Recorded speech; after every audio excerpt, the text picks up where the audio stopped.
Halo guys, kembali lagi bersama gua Nandi. Pada video kali ini, gua akan membahas salah satu film super unik berjudul Braid 2018. Sebelum dimulai, gua pengen kasih tahu kepada kalian bahwa sejauh ini film Braid menjadi film terepik versi mager nonton. Tidak pernah lupa, gua selalu mendoakan agar kalian dan keluarga bahagia serta sehat selalu ya. Film diawali dengan scene dua orang perempuan yang sedang menghitung setiap bungkus narkotika. Dari sini, kita diperkenalkan kepada wanita berambut coklat bernama Tilda dan wanita berambut pirang bernama Petula. Nggak lama dari itu, tiba-tiba markas mereka malah digerebek oleh polisi yang tentunya membuat mereka berdua langsung panik dalam seketika. Dengan barang bukti yang tertinggal begitu saja, mereka terus-terusan diancam oleh bosnya yang bernama Coco untuk mengembalikan uang-uangnya sebesar $86.000. Sialnya, Petula malah dihampiri oleh petugas tiket yang mencurigai keberadaannya tanpa membawa tiket kereta. Di titik inilah, Petula langsung mengajak petugas itu untuk nempel-nempel demi menggantikan dua tiket kereta yang tidak mereka beli. Setelah selesai, Petula menandai kamar mandi tersebut dengan kecupan dari bibirnya yang memberikan tanda bahwa tiketnya sudahlah lunas. Bahkan, ia juga memberikan tanda lain dengan menempelkan bekas permen karet di bawah kursi kereta yang mereka duduki. Sesampainya di kota tujuan, Tilda dan Petula berencana untuk mencuri uang-uang tersebut dari rumah temannya yang bernama Daphne. Tapi rencana itu tidaklah semudah membalikan telapak tangan karena Daphne sendiri memiliki sebuah kelainan yang harus mereka ikuti sedari kecil.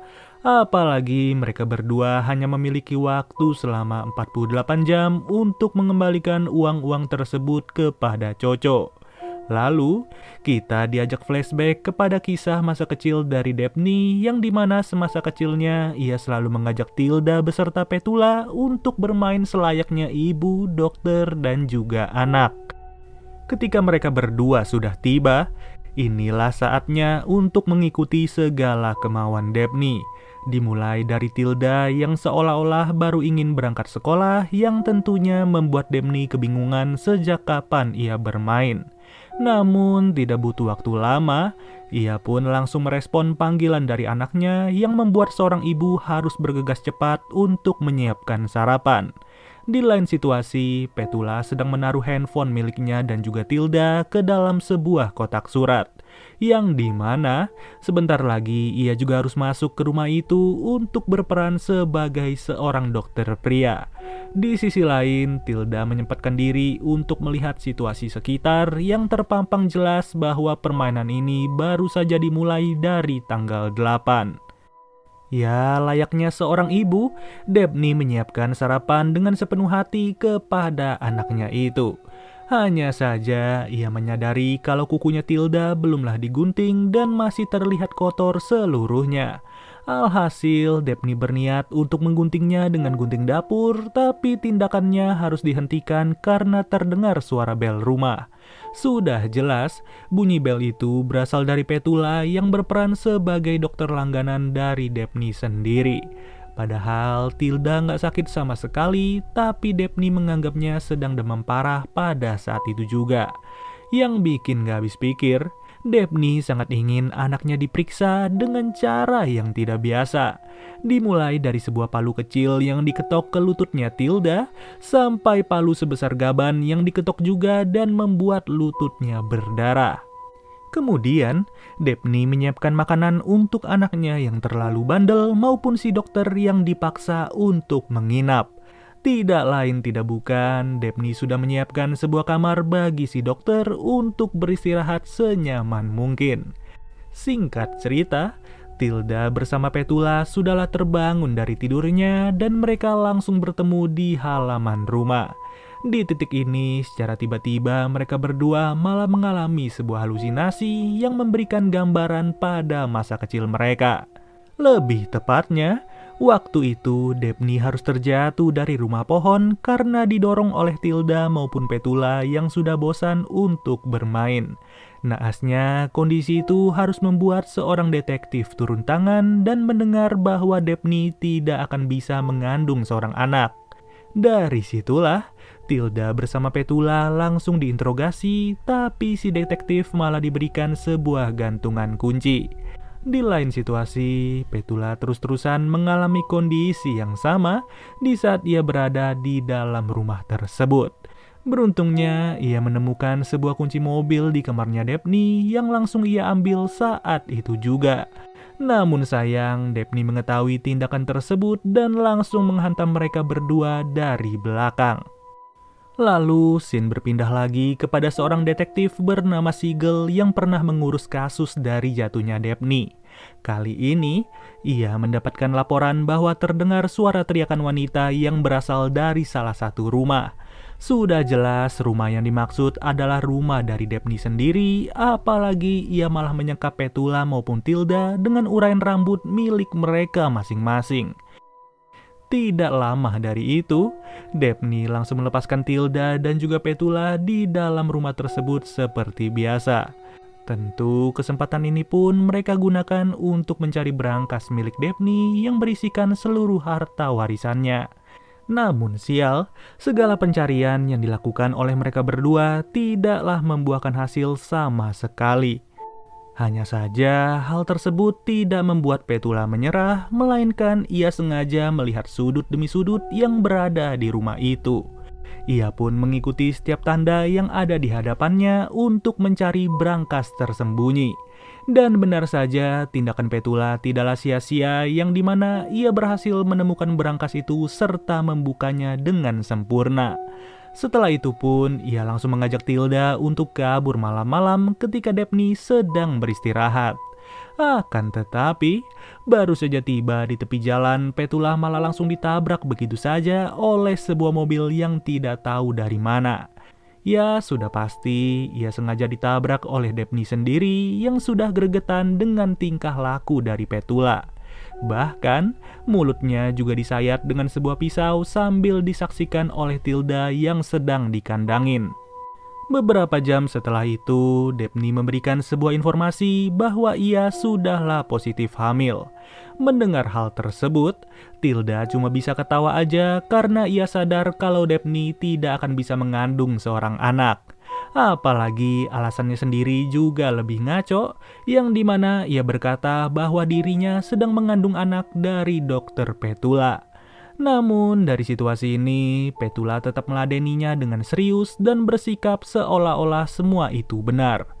Lebih tepatnya, dokter Petula akan melakukan tindak operasi kepada Daphne sambil dibantu oleh Tilda selaku anak dari Daphne sendiri. Hanya saja ketika baru mau dicoblos, tiba-tiba datanglah detektif Sigel dengan menyodorkan sebuah pistol kepada mereka.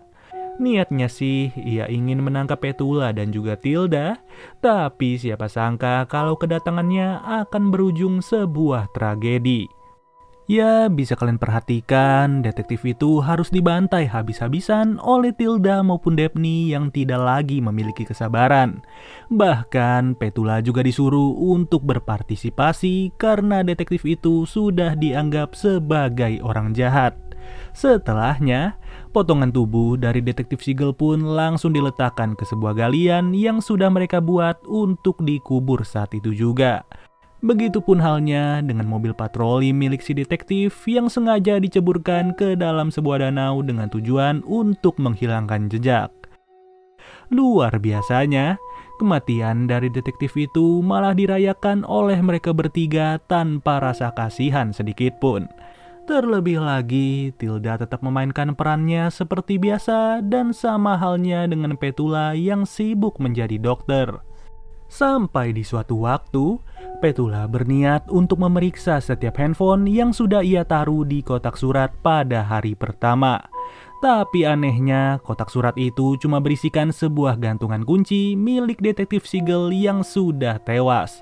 Dari situlah Petula berniat untuk menggali lagi kuburan tersebut, dan mengejutkannya ia sama sekali tidak menemukan potongan tubuh yang sudah dikubur. Tentu hal ini pun membuat Petula semakin bertanya-tanya, apalagi ia sendiri malah terbayang sebuah situasi. Tidak lain tidak bukan, toilet di gerbong kereta itu adalah toilet yang sama seperti di rumahnya Daphne. Begitu juga halnya dengan kondisi di gerbong tersebut yang menjadi cerminan dari lorong di dalam rumahnya Daphne. Bahkan, bekas permen karet yang ditaruh Petula di bawah kursi kereta juga terletak di bawah kursi dari rumah tersebut. Dari situlah, Petula pun langsung menemukan sebuah buku catatan yang berisi segala percakapan maupun skenario dari apa yang sudah dilakukan. Dan benar saja, Daphne pun langsung memberikan pujian kepada Petula yang berhasil menemukan buku tersebut. Dengan alasan bahwa Petula selama ini selalu berniat melarikan diri sampai-sampai sekujur tangannya harus terkena banyak hukuman. Yang dimana untuk satu kali percobaan kabur akan ditandai dengan satu luka yang diberikan oleh Daphne. Dari banyaknya luka yang didapatkan Petula, sudah dipastikan bahwa ia sangat sering untuk mencoba kabur dari rumah ini. Luar biasanya lagi, hari demi hari yang dihadapi oleh mereka tidak akan pernah berganti dan akan selalu menunjukkan tanggal 8. Dengan kata lain, mereka bertiga sudah memainkan permainan ini sejak mereka kecil sampai beranjak dewasa. Tidak ada yang namanya Coco, tidak ada yang namanya Detektif Sigel, serta tidak ada yang terbunuh sama sekali. Ya, bisa disimpulkan, Petula merupakan satu-satunya orang yang tidak sadar kalau ia sedang bermain bersama teman-temannya. Kalau kalian teliti, nama Detektif Sigel cuma berasal dari merek sebuah cat akrilik. Bahkan karakter penjaga kereta pun juga terinspirasi dari sebuah boneka yang berseragam. Lantas, setelah Petula sadar akan keberadaannya, mereka pun sudah tiba di penghujung cerita yang akan diselesaikan sebentar lagi. Lebih tepatnya, cerita itu sengaja ditulis bahwa karakter si ibu akan lompat dari gedung, karakter si anak akan menyayat tangannya, dan karakter si dokter akan gantung diri. Di akhir film, kita diperlihatkan sebuah scene yang dimana keseluruhan rumah tersebut sudahlah berdebu maupun usang. Akan tetapi masih terlihat seorang wanita yang sedang mencuci piring dan terdengar lagi suara bel rumah beserta suara wanita yang memanggilnya dengan sebutan ibu. Sudah dipastikan, dari scene itu menjelaskan bahwa mereka bertiga masih terus memainkan permainan ini sampai mereka tua dan juga meninggal pada nantinya. Jujur aja, film ini berhasil bikin gua garuk-garuk kepala pas lagi nontonnya karena secara tidak langsung kita sudah berada di dalam imajinasi mereka. Oke deh guys, mungkin segini aja pembahasan dari alur cerita film Braid 2018.